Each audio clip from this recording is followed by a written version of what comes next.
And I'm joined now by the Shadow Chancellor, Ed Balls. What's the point of voting Labour if you're going to stick to the same cuts as George Osborne?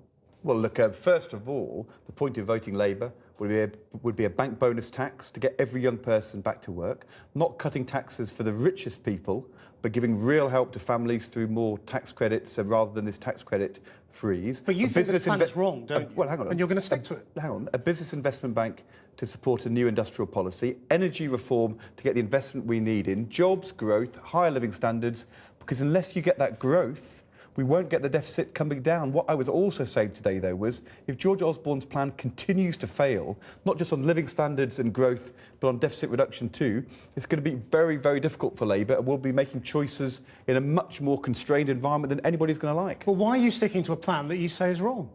From a man who you say has got everything wrong? Well, look, first of all, I'm saying George Osborne should change his plan now. There should be a £10 billion boost to the economy now, a housing boost, as the IMF has said, to build the homes, get people back to work. Unless we get growth, the inheritance will be very hard. But what I'm also saying is, look, I can't responsibly now, 2 years ahead, say to the country, the economy is failing under the Tories, but Labour will have more money to spend, because nobody will believe that. Make a commitment then? I mean, you won't say clearly, I will stick to their spending plans, will you? You want us to think that you will, but you won't actually say it. And that's kind of the kind of, you know, shifty politics people don't like, isn't it? Look, I think the politics people don't like is people who break promises or say things they don't mean.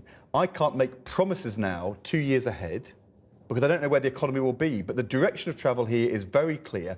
We would want, in government, to keep investing for growth, but as for current spending, frankly, we'll have to work starting from the plans we'll inherit from George Osborne and find ways to reprioritise within that, like what I've said today on the winter allowance, different choices, different values. But Labour can't go into the next election promising a big spending splurge when the economy is failing under George Osborne. So the choice that voters are going to get is 3 years of deep cuts under George Osborne or 5 years of slightly less deep cuts under Ed Balls. Is that right? Well, I think that reduces things to a rather depressing state, don't you? Well, it's a depressing picture you're painting, isn't it? I mean, can you imagine a position where you wouldn't be cutting for the whole 5 years? Well, look, 3 years ago, George Osborne said his plan would work, we'd get growth, job creation, and we'd get the deficit down.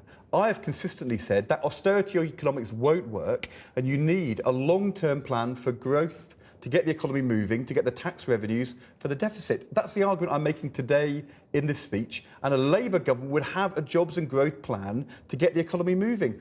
But if the tax revenues haven't come in under Osborne, if the deficit is £90 billion, I can't, and nor can the Shadow Cabinet, say 2 years ahead there'd be more money for Labour to spend. But we would do things differently, not just on capital investment, but also on jobs for young people, on an industrial policy, on tax, where our priorities would not be tax cuts at the top, and on the winter allowance as well.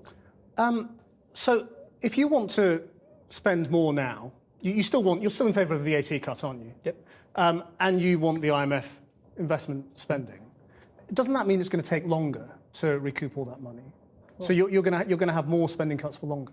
I know, but the problem is, as the IMF have pointed out, that argument is incoherent economically, because George Osborne said, if we go faster, we'll get the deficit down more quickly.